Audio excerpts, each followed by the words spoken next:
Nous sommes encore une fois heureux de vous retrouver dans cette tranche, l'évangile christocentrique. Cette tranche a pour objectif la proclamation de l'évangile christocentrique pour un salut holistique et une vie christocentrique. Ici, nous ne vous parlerons pas des hommes ni de noms, nous allons vous parler de l'homme, du Seigneur Jésus-Christ, selon qu'il est écrit. Il n'y a de salut en aucun autre. Il n'y a aucun autre nom donné aux hommes par lequel nous pouvons être sauvés. Il est le seul qui a dit, je suis le chemin, la vérité et la vie. Nul ne va au Père que par moi. Dans Colossiens, il est dit, nous avons tout pleinement en lui. C'est pourquoi l'apôtre Pierre dit, à qui irions-nous encore? C'est toi qui as les paroles de la vie éternelle. Aujourd'hui, nous avons un thème très important que nous voulons nous partager, que nous intitulons « Entre moi et la mort, il n'y a qu'un pas ». Nous lisons dans 1 Samuel, chapitre 20, à partir du verset 1er jusqu'au verset 3. Au nom de Jésus, David s'enfuit de Najoth, près de Rama. Il alla trouver Jonathan et dit, « Qu'ai-je fait? Quel est mon crime? Quel est mon péché aux yeux de ton père pour qu'il en veuille à ma vie? » Jonathan lui répondit, « Loin de là, tu ne mourras point. Mon père ne fait aucune chose, grande ou petite, sans m'en informer. Et pourquoi donc me cacherait-il cela? Il n'en est rien. » David dit, en jurant, « Ton père sait bien que j'ai trouvé grâce à tes yeux. » Il aura dit que Jonathan ne le sache pas, cela lui ferait de la peine.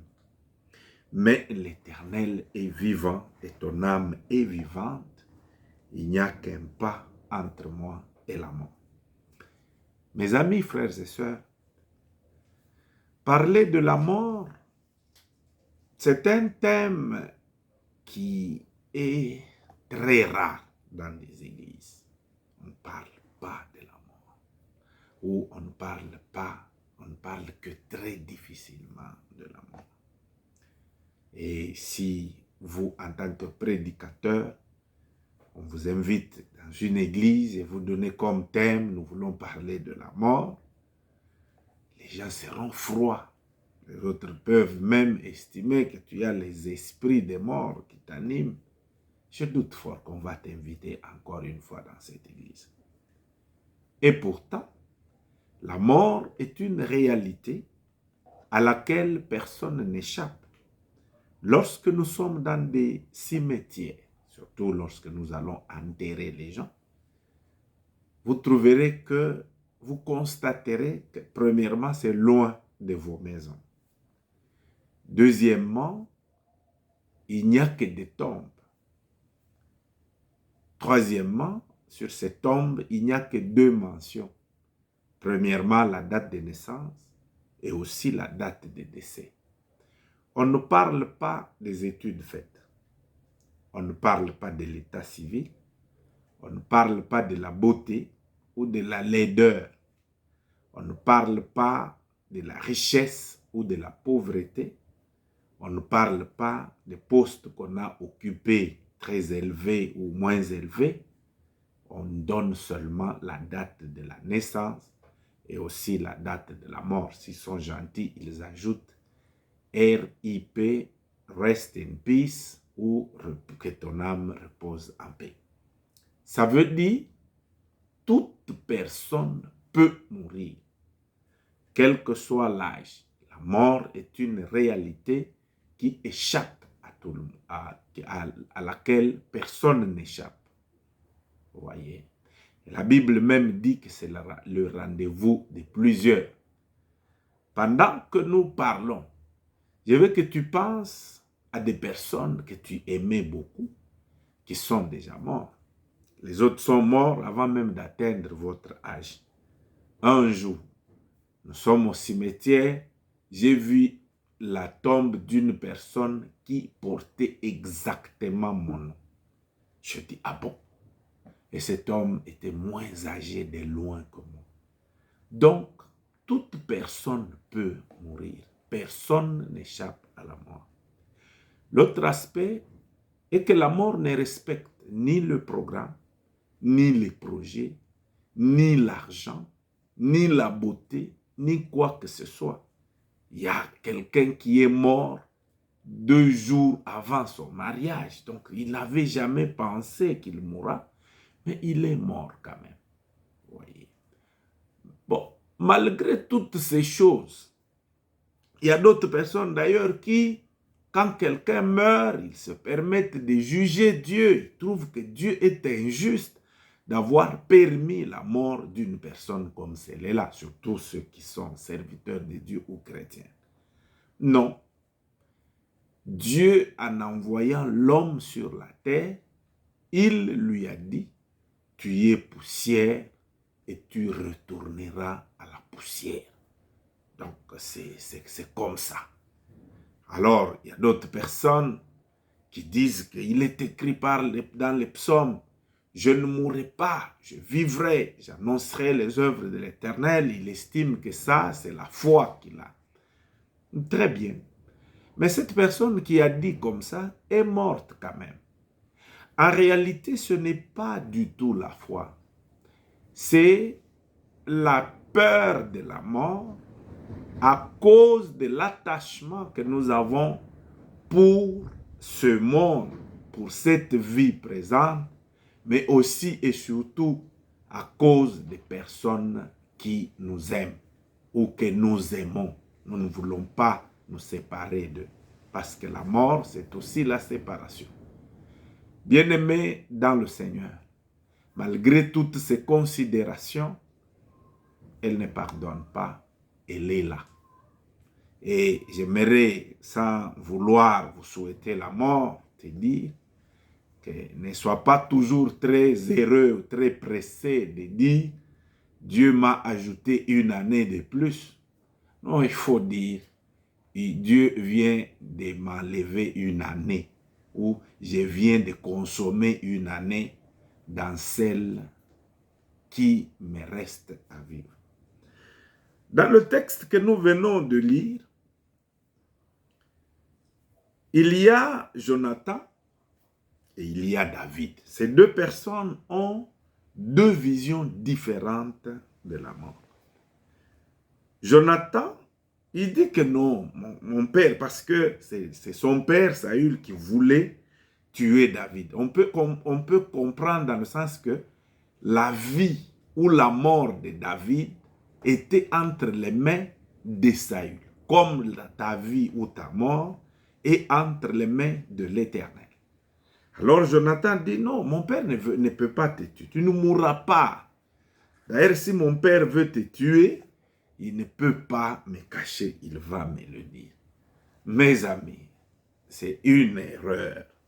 C'est tout simplement l'amour pour David qui lui fait parler. Et la mort, quand elle veut, ça ne dépendra pas de cet amour.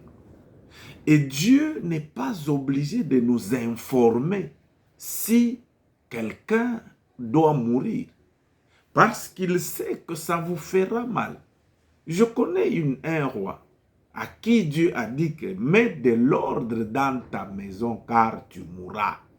Mais cet homme-là, il s'est tourné là contre le mur. Il a prié Dieu, il a versé d'abondantes larmes. C'est ça que la Bible dit. Il a dit à Dieu, oh Dieu, tu ne peux pas te souvenir du fait que j'ai marché devant toi dans l'intégrité du cœur.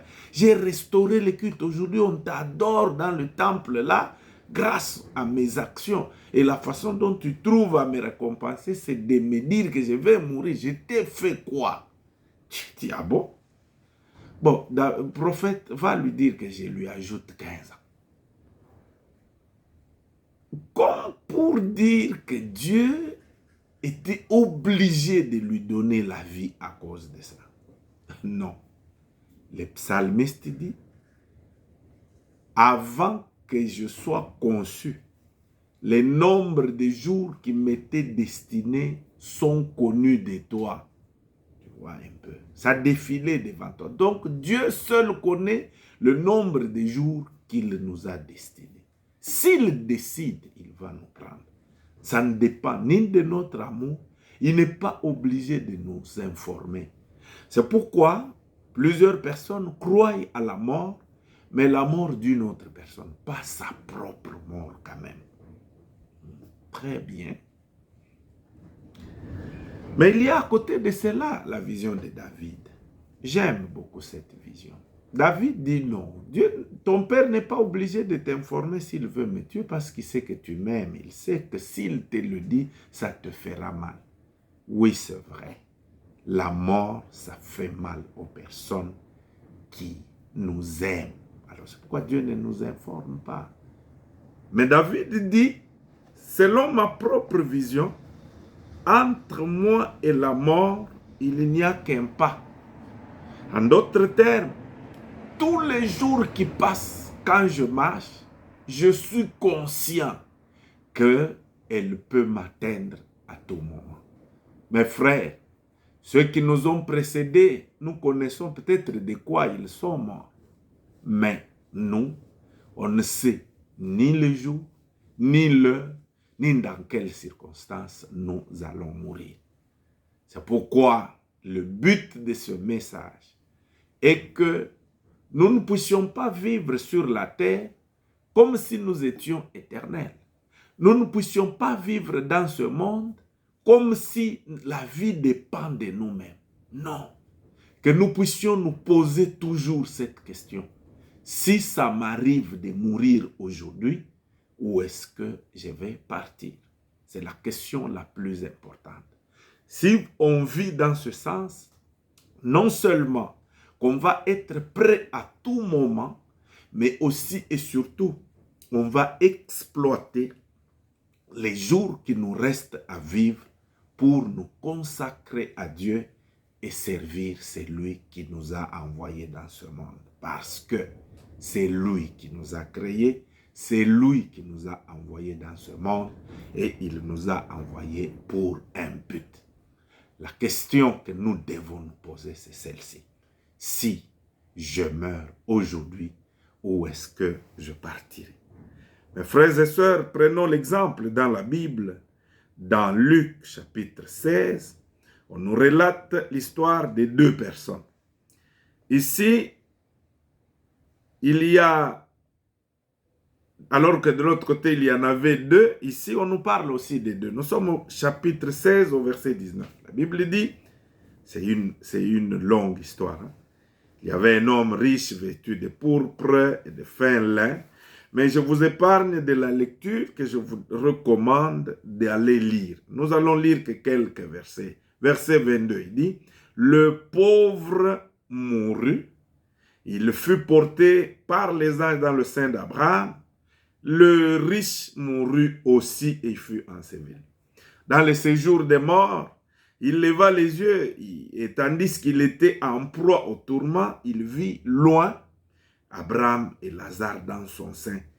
Il s'écria, « Père Abraham, aie pitié de moi et envoie Lazare pour qu'il trempe le bout de son doigt dans l'eau et me rafraîchisse la langue, car je souffre cruellement dans cette flamme. » Abraham répondit, « Mon enfant, souviens-toi que tu as reçu des biens pendant ta vie et que Lazare en a eu des maux pendant les siennes.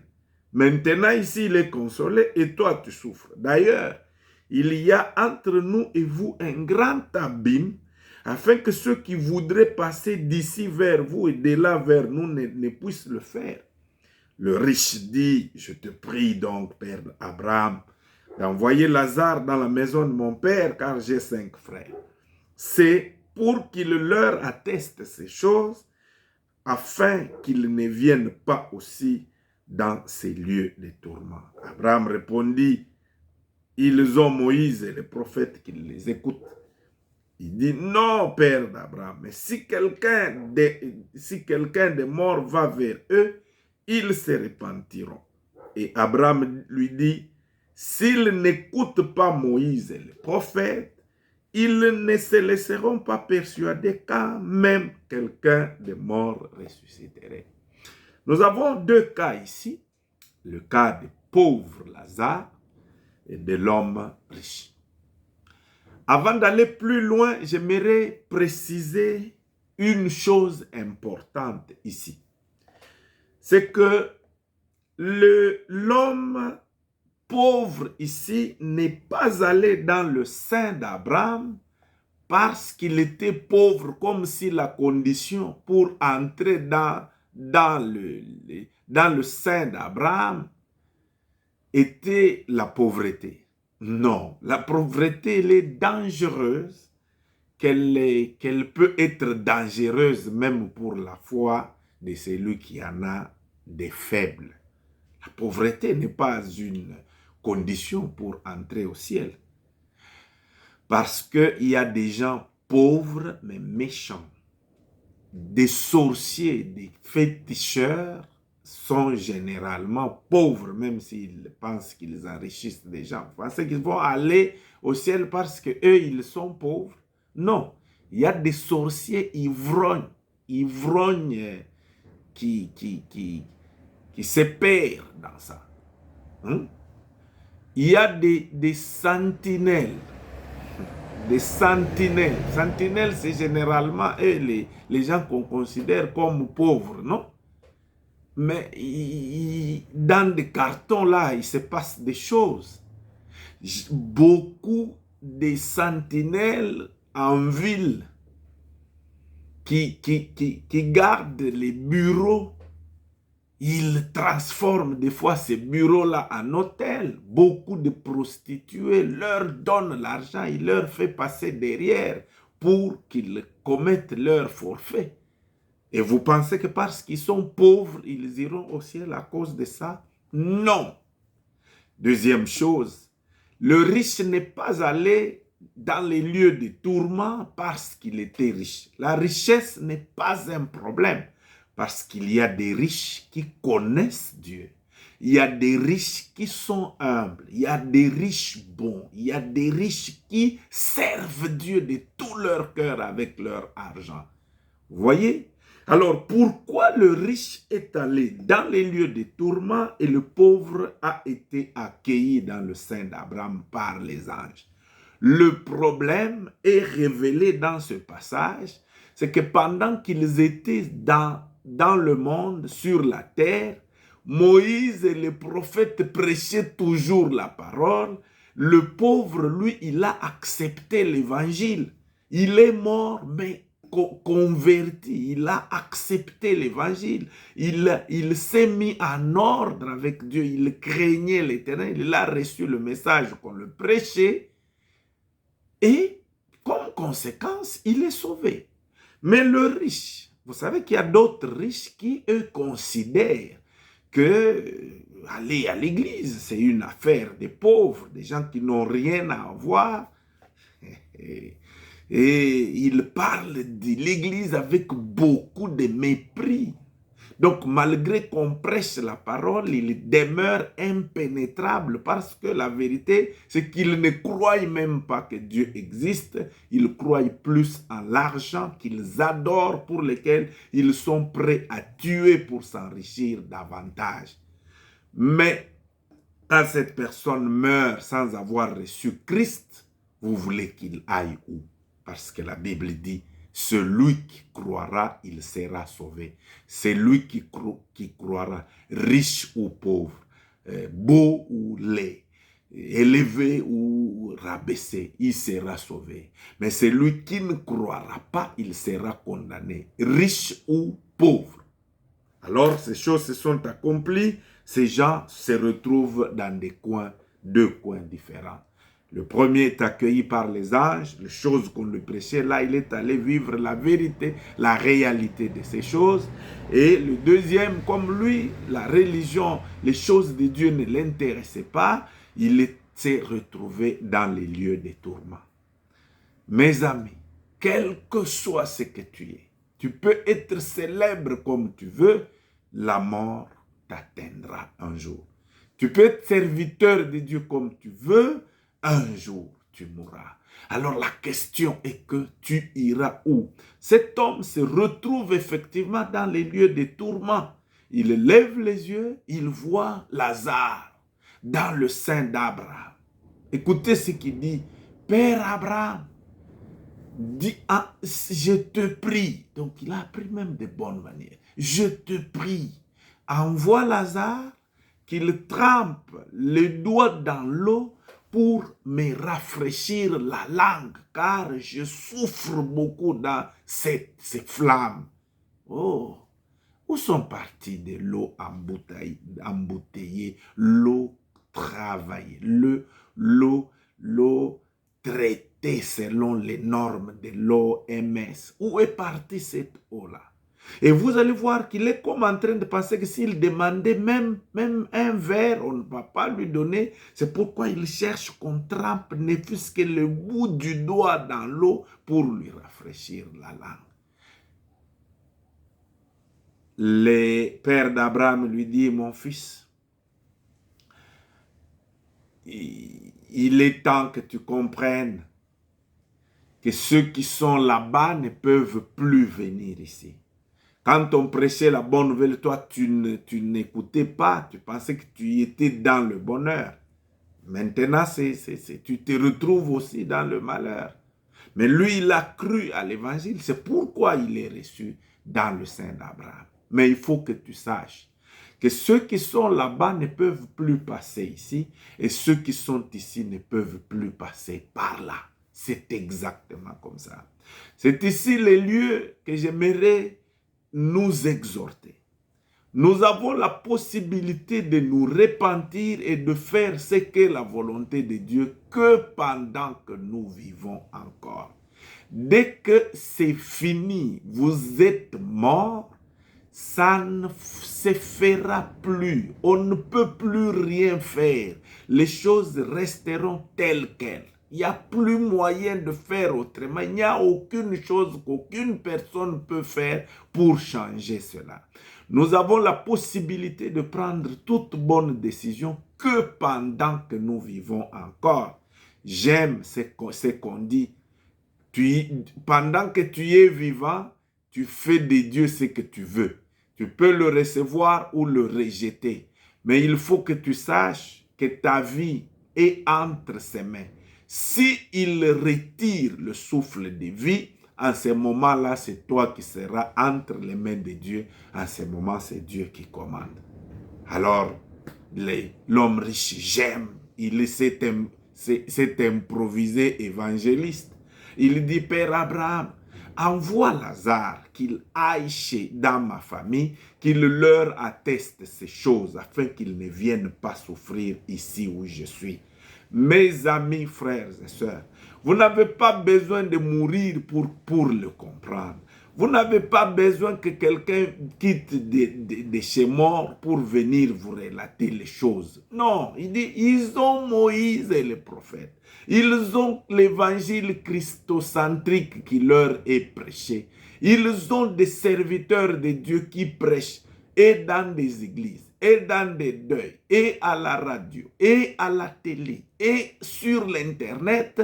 L'évangile est prêché. Si eux ne comprennent pas ces choses, ils méprisent l'évangile à cause de leur positionnement, comme toi tu l'as fait, ils se retrouveront dans la même situation. Alors il dit non, si quelqu'un passe d'entre les morts, ils le croiront.